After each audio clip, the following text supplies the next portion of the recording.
Ladies and gents, and this is Two Arms, the deployment of troops, the Great War Week 3 by the channel The Great War. Yes, the saga of the Great War continues. This is a great channel. So yeah, this is the third proper, war video from this channel. I guess we've seen some prelude videos before that. So yeah, the first few days of war were a combination of failed organization and chaos. Yeah, I mean, there was, there was lots of confusion then, right? I saw some, extra history videos and others about World War One that, yeah, there was so many chaos around that fact, right? Even the numbers were inflated here and there, like who's mobilizing how many troops. So yeah, the Austro-Hungarian Supreme Command lacks combat experience, and their irrational actions in Serbia are causing turmoil among the Germans. At the Eastern and Western Front, early signs of problems can be seen too, which the armies will pay a terrible price for in the upcoming weeks. Yeah, so Germans basically wanted to attack the major powers there, right? Russia and things, while Austria's obviously wanted to go after Serbia. Germans like, okay, we'll finish this as fast as we can, so that there is no, basically a global shit show, basically, where everybody, which actually what happened. Because there was too much delayed, they angered, Germans basically angered British at the point, and it became this global war. Yeah, so let's watch this one. Remember, if you like my reaction, don't forget to like and subscribe so I know which type of videos to react to more, which type of channels to react to more. Check out the reaction I did. There's a link in the description with all of my videos. Check out the Cast War playlists like history with all of my historical videos like this. Oversimplified with oversimplified reactions, Orisakashi production, internet historian, Kazgazan nutshell, real life roar, CGB Grey. Yeah, let's do this one. In the last two episodes, we've seen how the mobilization for war really got going and the usual political intrigue. And today, we're going to see a little bit of fighting. This intro always gets me. All these dead bodies, damn. I'd like to now direct your attention to the Austro-Hungarian Empire. Austria was now ready for war with Serbia, and on August 12, 1914, the Austrian army invaded, having already bombarded Belgrade for a couple of weeks. A couple of things to think about, though. Austria-Hungary went to war to punish, destroy, or annex Serbia. But it's really funny when you think how little she seemed to realize that she had a much larger, much more dangerous enemy at this point. Russia. And a lot of the early Austrian maneuvers in World War I are a textbook. There's a reason why Serbia needed backing of Russia, because Russia is the big power there, right? I mean, if Serbia was where the threat was, Serbia wouldn't rely on Russia that much. I mean, yeah, and it's Russia. In how not to run a war. See, one part of the problem was that war against Serbia was really popular in Vienna. So Army Chief of Staff Conrad sent a lot more troops down to Serbia than you would expect, and a lot fewer to fight Russia than you would expect. And here's something else he did, which really pissed off Austria's ally, the German Empire. In order to send an even larger army down to Serbia, he actually arranged for troops that were heading to Russia to sort of secretly head to Serbia instead, without telling the Germans. So when they found out, they were really angry because Russia had like a bajillion men and Serbia did not. Now there should have been, a meme music there. That Soviet Union meme music, whenever the Russia is involved. That USA versus Soviet Union, that meme thing goes on. They should have played that music as soon as you see those soldiers walking there. Because Russia had there. The music should play there. Oh man, this is so awesome. So basically, Austria is like, screw it, we want Serbia. Basically, they're using, assassination of Archduke, they're using that event to basically take and test Serbia under them, right? Because they wanted that for a long time. So they are basically, going under the Germans' noses without telling them and taking all the soldiers and putting them in Serbia so they would quickly take Serbia because that's what they want. But, only thing I can think of right now is that, they did that without caring about what happens with the Russians because they're like, it's Germans' problem, right? We just need Serbia. Everything else will settle down. We'll sign peace treaties or whatever, so we'll make sure there is no major war as soon as I take Serbia, and we'll just justify it in the end by saying that they killed, Archduke of Austria, so Serbia is ours now, or something like that. I think that's what their mentality was. Well, this is awesome, right? First of all, Germany wanted a quick war. They didn't do that, right? And now they're shifting all the men to Serbia while Russia is mobilizing. Germany will be like, you did what? You put all the soldiers in Serbia? Man, do you see those people? Those people are shifting tanks through helicopters. They're hanging tanks to the helicopters and just, putting on the battlefield. I saw a bear with a machine gun. Are you kidding me? Like a bajillion men, and Serbia did not. Now, the Germans, understandably, asked if the troops could be rerouted back to the Russian frontier. And here is where you get an idea of some of the problems facing Austria-Hungary in this war. Austria-Hungary was multinational and had a crazy railway system that reflected this. In different parts of the empire, the railways were different gauges, so trains couldn't go through. And in some places, the train lines would just end when they got to an internal border, and you'd have to get off and carry stuff, or else go the long way around because Hungary or Bosnia didn't want certain trade to happen with certain people. So when Germany asked Austria if she could reroute her trains and turn the troops around, the answer was no. They couldn't reroute single-track railways in the middle of total army mobilization. Germany must be thinking like, one of those cliche thing where there's an elder brother who's basically, really smart and powerful and everything. And well, there is a younger brother who always fucks up. Germany must be thinking Austria as that, like, you're kidding me. You are circus, basically. Your railway basically stops suddenly. You have this kind of circus of basically railway tracks everywhere, While Germany is basically efficient in that way, all the roads going to the different, Autobahn basically. Did Autobahn exist around this time? I think it did, right? So Autobahn and everything, Germany being efficient in a way, that's people know Germany for, right? Even in the World Wars, Germany was basically efficient in a way. Yeah, no, they had fuel shortages in World War II, but that doesn't change the fact that, Germany is known for that, engineering hub or whatever. So, yeah. So the troops would have to go all the way down to the Balkans before they could be turned around and then sent back to the Russian front. On top of this was a huge fear of railroad mismanagement. Now, this was a justified fear, I suppose, because all nations knew that a country that could move her troops around quickly would have a big advantage over one who couldn't. Yeah. So, here's what Austria did. To avoid railroad problems, all of the trains were required to move at the speed of the slowest train on the slowest line for maximum coordination. And that speed was 10 miles per hour, 16 kilometers per hour. That's how fast bicycles go. So the Austrian army invaded Serbia at the speed of a bicycle. But eventually, they got two armies into Bosnia, about 110 kilometers apart from each other, under the command of General Oskar Potiorek. Yeah, so see, whenever people think about war, right, usually, whenever people think about war, they neglect the biggest thing. They don't think about the biggest thing, which is actually transporting troops from place to place. That is big power there. Anybody who can do that efficiently, that entity, that country has a real advantage, right? And that's what was the, Germany's one of the biggest advantage. That's why Germany was, really feared and powerhouse because of the Ottoman system, right? Ottoman system basically ensured the Germans can move their troops, east side, west side, really quickly. That's what the, American president at the time saw, like how Germany's Autobahn system is and how it helps them, move the tanks and vehicles.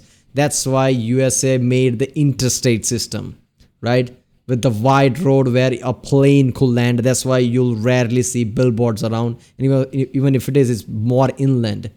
So there is more space for planes to land. So if there's a war scenario, army, Air Force planes can land in the interstates. Tanks could go through. So they're really that sturdy. The president saw all that, took all that from Ottoman system, from Germany. So this is one of the key reasons why Germans have been really efficient in wars. Who had never actually seen any military action before. Now, his army was poorly trained and equipped, and of course, the Slavs in the army were a little hesitant about fighting other Slavs. Yeah. And Potiorek was also willfully ignorant of the modern aspects of warfare.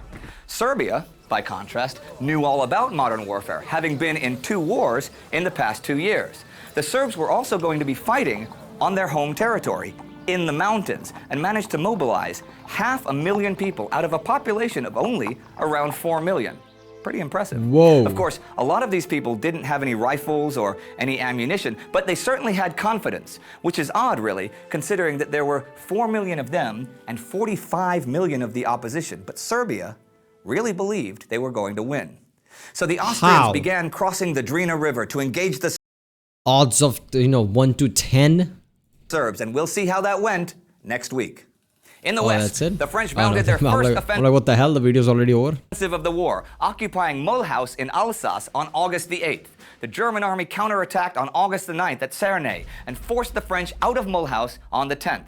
The French retreated to Belfort and then, on August the 12th, mounted a French be like, we don't even have anything to do with this, right? Russia mobilized and you just attacked us, thinking we'll mobilize too. new offensive under General Paul Pau. Now, once again, we'll see how that went next week when France and Germany clash for real. Here's what was happening this week in Britain. On August 7th, Lord Kitchener called for 100,000 volunteers, Kitchener being one of the few who thought that this was going to be a long war. Although, by the 10th, the Kaiser himself admitted some worries about it being a long war once Britain was involved. Now, Yeah, Britain knows war, right? Centuries of it, right? Especially with the France, so they have real experience, so they can see a war and think, yeah, this is gonna be long, but definitely. Britain had no troops at all in mainland Europe, but she was the only country that had a purely professional army. It was small, but it was very highly trained and totaled 6 divisions. Four divisions were to be sent to France, and on August 12th, the first troops of the British Expeditionary Force crossed the English Channel. In 10 days, they moved 120,000 men without a single loss. Also on August 12th, France and Britain declare war on Austria-Hungary. It's interesting, actually, that England and Austria had been on very friendly terms earlier, and Britain certainly had no commitment to Serbia or anything. But if you look ahead through the August weeks, Britain became the vocal defender of the rights of the Slavic minorities in the Austro-Hungarian Empire, especially the Czechs. On August the 10th in the south, 2 German warships managed to elude the British and enter the Dardanelles. The Turkish Minister of War, the pro-German Enver Pasha, let them enter and said that if the British followed, they would be fired upon.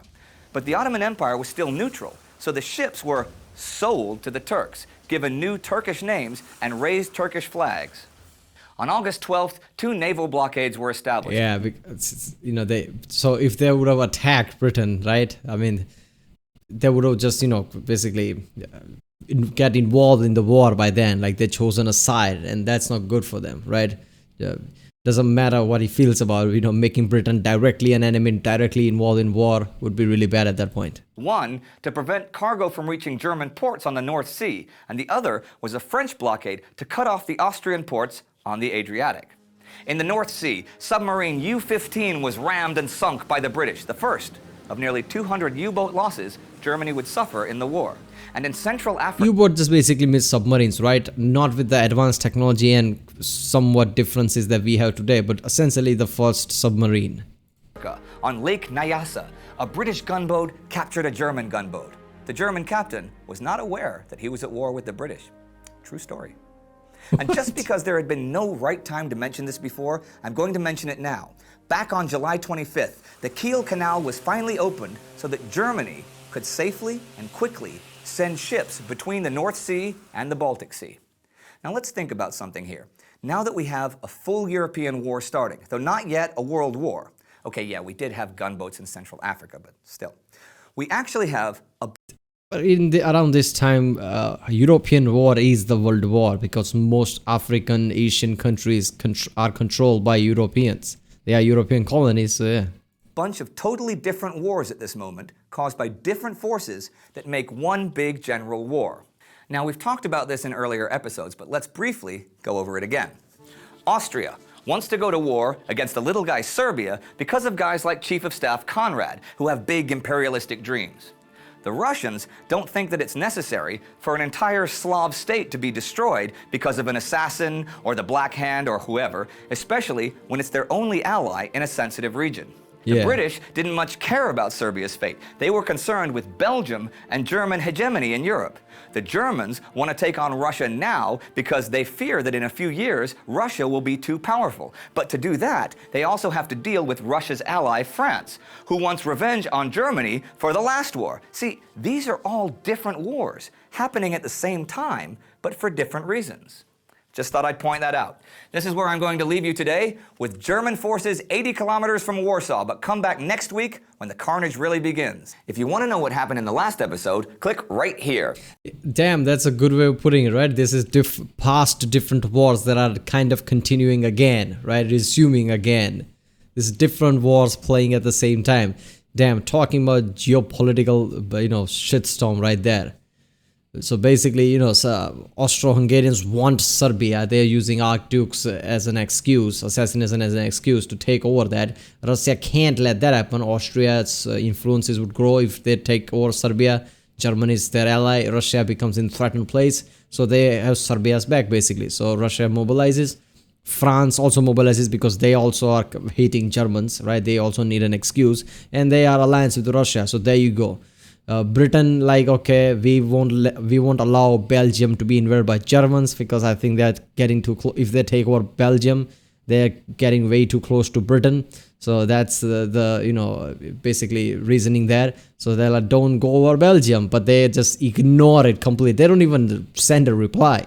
They're like, we are German, ignoring the fact that British have been really powerful for centuries. Let's not fuck with the British. So they just ignore that. I mean, look, if I were Germans, right, I would take my chances with France at the fort area, directly at German-France border, rather than go through Belgium and angering British. That doesn't necessarily mean that British would have stayed away. Eventually, they would have joined, but it would have been very later on, right? I would have taken my chances at fort. Maybe they wouldn't have worked, right? Fort would have slowed them down, just as a British and French forces slowed that down at the Belgium-France border. But yeah. But damn, that trench warfare that started after that, right? And all the level of, bodies that died, all the people that died, basically, because, they couldn't let the pressure off at certain places. So all the British people, from London and everywhere, all the florists, right, engineers, plumbers, basically wanted to serve their country and just came there at the war, basically at the battle, not knowing that they are not going to much fighting. They are just needed there just to die. They just needed as bodies that could die, so the pressure can't be lifted off. That is so effed up when I think about it, right? All those soldiers went there. There was no hope for fight. There are machine guns in the other side at the trench where Germans are. There is no fighting back, right? Machine guns would mow them down. They just went there to die. That is so grim. But yeah, that part's gonna come in the future. We are not there yet, but whenever there's World War I thing, that is the picture that comes to my mind, and that's just way too effed up, right? British commanders knew this but can't do anything because they can't lift the pressure on, so they have to send people in to die, right? People didn't know that coming from Britain, that this is what we are going to do. Not we are going to go there and fight, kill the Germans, kill Austrians. We are going to do all that. That's what they were thinking, not thinking that we're just going to walk inside the no man's land and get mowed down. Right, people, that was Two Arms, the deployment of troops, the Great War Week 3 by the channel The Great War. If you like my reacts, don't forget to like and subscribe. Check out the reacts and there's a link in the description. Check out the cards or place, check out the ink cards, and yeah, I'll see you next time.